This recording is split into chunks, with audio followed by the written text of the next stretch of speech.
उत्तर प्रदेश में सत्ता का संग्राम और पूरे देश में सत्ता का संग्राम चल रहा है। लोकसभा चुनाव को लेकर ढेर सारी अलग अलग लोकसभा सीटों पर अलग अलग तरीके की सरगर्मी है।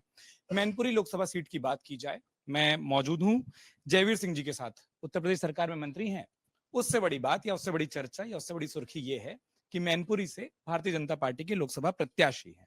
और मैनपुरी का जब नाम आता है तो कई लोग उसको गढ़ के तौर पर देखते हैं, एक ऐसी सीट के तौर पर देखते हैं जिसमें भारतीय जनता पार्टी के लिए प्रदर्शन करना हमेशा एक चुनौती रहती है। तो बहुत सीधा स्पष्ट सवाल यही जो पूछना चाहता हूं कि जब आप बतौर प्रत्याशी अब मैदान में हैं, क्या कठिन सीट मिली है आपके हिसाब से? संघर्ष करना और कठिन सीटों पर विजयश्री हासिल करना ये हम लोगों के परंपरा में रहा है, खून में रहा है और हम लोगों का एक अपना पसंदीदा काम भी रहा है। मैनपुरी सदर नए परिसीमन के बाद ये भी अवैध किला सफाई का था, टूटा, कायदे से टूटा और आज हम लोग उत्तर प्रदेश की विधानसभा में कमल खिलाने का विधानसभा में काम किए। निश्चित रूप से जिसको अवैध किला कहते हैं, ये कोई अवैध किला नहीं रहा। पिछला हमारे बगल में प्रेम सिंह जी बैठे हैं, 19 के चुनाव में आदरणीय मुलायम सिंह यादव यहाँ से प्रत्याशी थे, राष्ट्रीय अध्यक्ष भी थे अपनी पार्टी के। बतौर भाजपा प्रत्याशी आदरणीय प्रेम सिंह साकरिया चुनाव लड़े थे, उसमें भी हम 90,000 के आसपास चुनाव हारे थे, कोई बड़ा अंतर नहीं था। आज 10 साल के आदरणीय मोदी जी के कार्यकाल में जिस तरीके से गरीब कल्याणकारी योजनाओं का लाभ बिना किसी सामाजिक भेदभाव के, बिना जाति भेदभाव के, बिना किसी सांप्रदायिक भेदभाव के आम जनता तक जो वास्तविक हकदार है उसके दरवाजे तक दस्तक देने का काम किया है।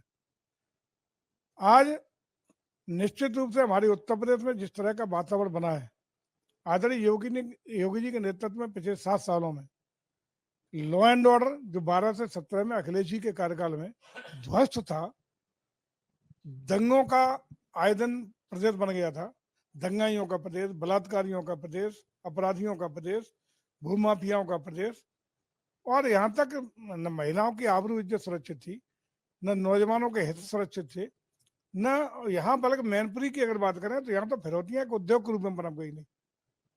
उससे मुक्ति उत्तर प्रदेश की जनता ने निर्णय लिया कि हम इससे मुक्ति पाते हैं। 2017 में प्रचंड बहुमत से मोदी जी को जनादेश मिला। मोदी जी आदरणीय योगी जी उत्तर प्रदेश के मुख्यमंत्री बने और मुख्यमंत्री बनने के बाद जिस तरीके से उत्तर प्रदेश में पूरे प्रदेश का एक वातावरण बदला, बल्कि जनता ने उनका नाम बुलडोजर वाला बाबा दे दिया। बलात्कारी, कब्जा करने वाले, माफिया, अपराधी, अता पता नहीं लगा। आप सब पूरा देश नहीं जानता, प्रदेश जानता है, दुनिया जानती है। उसी का कारण है कि पूरी दुनिया में, पूरे देश में आज योगी जी को लोग पसंद करते हैं, डिमांड करते हैं। और लोकसभा के चुनाव में भी सभी राज्यों में सर्वाधिक मांग आदरणीय मोदी जी के बाद अगर किसी की है तो योगी जी की है। इसका परिणाम ये हुआ कि आज हमारा मैनपुरी पूरी तरह अपने को अच्छा महसूस कर रहा है, सुरक्षित महसूस कर रहा है और चमकता दमकता मैनपुरी बनने के लिए तत्पर खड़ा है। पिछले चुनाव की भी तुलना करें तो 90-92 हजार वोट से आ रहे थे, जबकि उस समय बहुजन समाज पार्टी का समर्थन समाजवादी पार्टी के साथ था। अब बहुजन समाज पार्टी अलग से चुनाव लड़ रही है, समाजवादी पार्टी के साथ उनका समर्थन नहीं है। और कोई ऐसा विधानसभा नहीं जिसमें 25-50 हजार वोट आदरणीय मोदी जी और योगी जी के कार्यों के आधार पर, देश के बढ़ते हुए मान सम्मान गौरव के आधार पर, आदरणीय मोदी जी की गारंटी को गारंटी मानने के विश्वास के आधार पर बढ़ने का काम हुआ है। इसलिए इस बार तिलिस्म टूटेगा, भगवा फहराएगा, कमल खिलेगा। आपने अपनी बात बखूबी कही और मैं यही जानना चाह रहा था। और कि एजेंडा आपका क्या होगा? एजेंडा आपने बहुत स्पष्ट किया कि विकास के एजेंडे पर, केंद्र और राज्य सरकार के काम के एजेंडे पर आप आगे जा रहे हैं। बतौर प्रतिद्वंदी डिंपल यादव आपके सामने हैं, उनको लेकर, और क्योंकि मैनपुरी से आपका जुड़ाव है और वो जो आपने कह भी दिया अपने जवाब में कि वो मैनपुरी की विधानसभा को, जिसको माना जाता था कि वो भी मुश्किल है, वहां पर भी एक शुरुआत की। डिंपल यादव बतौर प्रतिद्वंदी आपको लगता है, क्योंकि उससे पहले मुलायम सिंह यादव एक चेहरे के तौर पर थे और वहां आपने कहा था कि हाँ चलिए वहां तक तिलिस्म बरकरार था, अब उनको बतौर प्रतिद्वंदी आप कैसे देखते हैं? देखिए, डिम्पल जी का तो बेचारी का भाग्य ऐसा है, दुर्भाग्य, कि एक चुनाव के बाद दोबारा रिपीट होती नहीं कभी। आप पिछला ट्रैक रिकॉर्ड देख लीजिए और ये टेन्योर उनका अब की बार जो टर्न है ये हारने वाला है।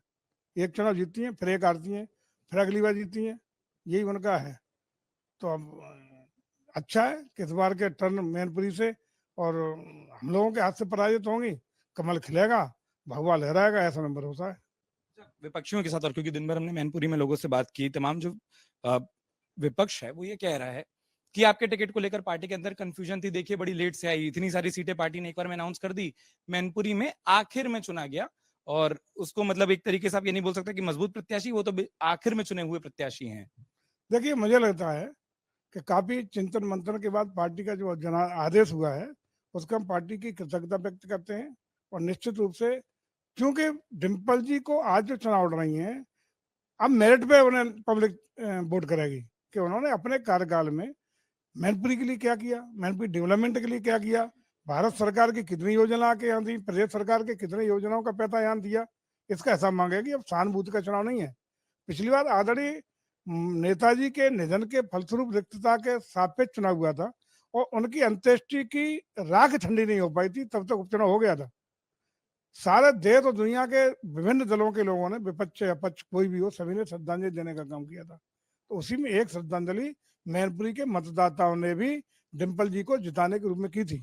अब परिस्थिति बदली हुई है, आज हिसाब जनता मांगेगी। जयवीर सिंह वो प्रत्याशी हैं जो हर शनिवार इतवार यहाँ बैठ के जनता की बीच में बैठ के समस्याओं का समाधान करते हैं, जनता के काम करते हैं। और मैनपुरी का 2 साल में काफी स्वरूप बदलने का काम हुआ है। मैनपुरी के लिए काफी योजना देने का काम हुआ है। मैनपुरी के दशा और दिशा दोनों परिवर्तित करने का शुरुआत हुई है। तो लोगों को भरोसा है कि यदि जयवीर सिंह को हम चुनेंगे, भाजपा को चुनेंगे, कमल खिलेगा, तो आदरणीय मोदी जी और योगी जी के कार्यों के साथ साथ जयवीर सिंह के चुनने का लाभ भी मिलेगा। जिला प्रगति का रास्ता चुनेगा, एक नया स्वरूप होगा। मैं कहता हूँ कि जब उत्तर प्रदेश आदरणीय योगी जी के नेतृत्व में प्रदेश उत्तर प्रदेश देश का ग्रोथ इंजन बन सकता है, तो उत्तर प्रदेश का ग्रोथ इंजन जयवीर सिंह के नेतृत्व में क्यों नहीं बनेगा, क्यों नहीं बनना चाहिए, बनेगा। आप अपनी उम्मीदवारी का दावा कर रहे हैं, और सब दावों के बीच में लोग इसको इस तरीके से भी देख रहे हैं कि ये जो परिणाम होगा, ये अमेठी जैसा परिणाम हो सकता है, या मैनपुरी की सीट पर उतना ही ध्यान है जितना पिछले चुनावों में लोगों का अमेठी की सीट पर ध्यान था। क्योंकि आपको भी पता है कि आपने बखूबी कहा कि प्रत्याशी भले ही डिंपल यादव हो, लड़ाई आपकी एक परिवार से ज्यादा है, और एक पार्टी की उस मुख्य भूमिका में नेतृत्व करने वाले लोगों से ज्यादा है, जहां उस पार्टी का पूरा काडर लगेगा, पूरे कार्यकर्ता लगेंगे, पूरी ताकत लगेगी। तो क्या ये माना जाए कि मैनपुरी को भी उसी तरीके से, जैसा 2019 में लोगों ने अमेठी की तर्ज पर देखा था, वैसा कोई किला या वैसे कोई परिणाम साबित हो सकते हैं? निश्चित रूप से इस बार परिवर्तन होगा। परिवर्तन इसलिए होगा कि ये, चलिए, एक तुष्टिकरण की राजनीति इन्होंने की, 12-17 के लोग भूले नहीं है। सबसे ज्यादा मैनपुरी ने झेला है, गुंडई, अपराध, फिरौतियां। बच्चियां पढ़ने जब जाती थी सुबह, जब तक दोपहर को सुरक्षित घर नहीं आ जाती थी, भगवान की मंदिर में जाप होता था कि सुरक्षित लौटा घर। आज मैनपुरी की तकदीर और तस्वीर बदलने का समय आया है। आज लोग यादव समाज की यदि बात करें, जो इनके प्रति डेडिकेटेड रहता था, वो भी आज व्यापक रूप से भाजपा को इसलिए समर्थन कर रहा है कि आज परिवार में कोई बचा है क्या? क्या और सब बेवकूफ और बुद्धिमान नहीं है यादव जी को टिकट दिया जा सकता था? इनके समाज में, इनके बिरादरी में, इनके अनुयायियों में ऐसा तो कहीं तो होता कि प्रदेश में कहीं उनको टिकट देते। सब परिवार को बाबा, भतीजे, चाचा होते रहे। मैं तो डॉक्टर BR अम्बेडकर साहब को धन्यवाद ज्ञापित करता हूँ कि उन्होंने संविधान का अधिकार नहीं दिया, नहीं तो इनके कुत्ते, बिल्ली, बंतु, पालतू जानवरों को टिकट दे के लड़ा देते। तो ये भी जनता देख रही है, इनका समाज देख रहा है। यादव भी अपने को ठगा हुआ महसूस कर रहा है। जो इनका कोर मतदाता था, वो भी अपने को असहज महसूस कर रहा है। उसको भी लग रहा है कि समाजवादी पार्टी हमें ठगने का काम कर रही है, बदनामी हमारी हो रही है, लेकिन हमें कुछ पल्ले नहीं पड़ रहा। पूरा परिवार और खानदान सारा का सारा राजनीतिक लाभ सारे पदों का लेने का काम कर रहा है।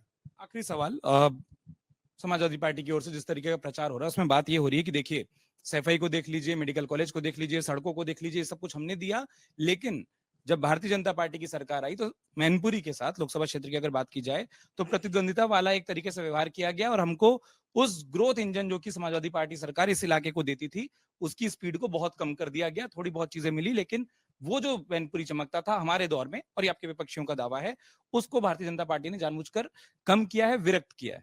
मुझे लगता है क्या तो उनका चश्मा उल्टा लगाए हुए वो। मैनपुरी का इतिहास अजर अमर रहे, कल्चरल एक्टिविटीज को बढ़ावा देने, मैनपुरी का इतिहास डिजिटली दिखाने के लिए ऑडिटोरियम और म्यूजियम, जिसकी लागत 64 करोड़ रुपया है, काम चल रहा है इस समय। आप जरा देख के सीडी करा बराबर में।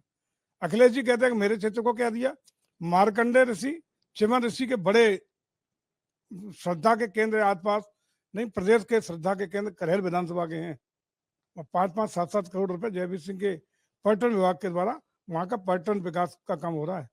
लगभग 170 करोड़ रुपए की योजनाएं अकेले पर्यटन विभाग की मैनपुरी की धरती पर चल रही है। कोई चौक चौराहा जहाँ निकल जाए, कभी इससे पहले क्या थी कोई? महाराणा प्रताप, सुभाष चंद्र बोस, सब महापुरुषों की मूर्तियां आपको निकलते बैठते दिखाई पड़ेंगी। जरा फोटो वोटो करके जाइएगा और जरा दिखाइएगा इन विपक्ष वालों को, क्या यही सकल सूरत चेहरा मारा था?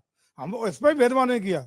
भोगा विधानसभा हो, करेल विधानसभा हो, किसनी विधानसभा हो या जसवंत नगर विधानसभा हो, वहां भी जसवंत नगर का रामलीला का मैदान और 5 मंदिरों का डेवलपमेंट करोड़ों रुपए से जयवीर सिंह ने कराया है। तो ये कहना नितांत बेईमानी है कि विकास विकास उनसे ज्यादा तेजी से हो रहा है। यहाँ का 700 करोड़ से ऊपर का बाईपास जो मैनपुरी की तकदीर और तस्वीर दोनों बदल देगा, स्वीकृत हुआ है। मैनपुरी का बाईपास स्वीकृति में, मेडिकल कॉलेज स्वीकृति में, केंद्रीय विद्यालय स्वीकृति में, तमाम योजना भारत सरकार की, प्रदेश सरकार की धरातल आ गई हैं और इस समय आने वाली हैं। ये स्थिति है 2 साल की। तो मैं समझता हूँ मैनपुरी की तकदीर और तस्वीर बदलेंगे। हम भरोसा लाते हैं कि मैनपुरी को निश्चित रूप से उत्तर प्रदेश का ग्रोथ इंजन बनाने का काम हमारी सरकार हम लोग मिलकर करेंगे। बहुत बहुत शुक्रिया। जयवीर सिंह जी मेरे साथ मौजूद थे, जिन्होंने कहा कि मैनपुरी का तिलिस्म भी इस बार तोड़ने की बात होगी और मैनपुरी की तस्वीर और तकदीर बदलने की भी बात होगी। अपने सहयोगी शामवीर के साथ उत्कर्ष चतुर्वेदी, अमर उजाला के लिए मैनपुरी। अगर आप ये वीडियो YouTube पर देख रहे हैं तो हमारे चैनल को सब्सक्राइब करें और बेल आइकन को दबाना ना भूलें। अगर आप Facebook पर ये वीडियो देख रहे हैं तो हमारे पेज को लाइक करें।